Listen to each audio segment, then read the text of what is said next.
आज वटपौर्णिमा. वडाच्या झाडाची स्त्रिया सामूहिक पद्धतीने पूजा करतात. हिंदू संस्कृतीत वडाच्या झाडाला अत्यंत पवित्र मानले जाते. वडाची झाडे उष्णता शोषून थंड हवा देतात.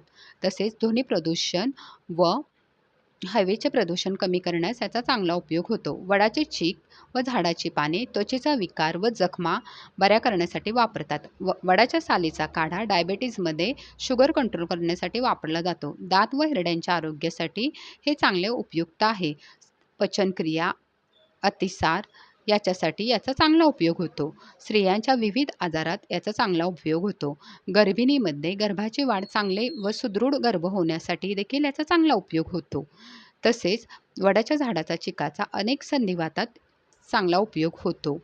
वडाच्या झाडाच्या प्रत्येक भागापासून जसे पाने, खोड, मुळ्या, अंकुर याच्यापासून विविध औषधी वनस्पती जसे पंचवल्कल कषाय, पंचवल्कल चूर्ण, जात्यादी तेल असे विविध प्रकारचे औषधी वनस्पती बनवतात व योग्य प्रकारे वापरली जातात.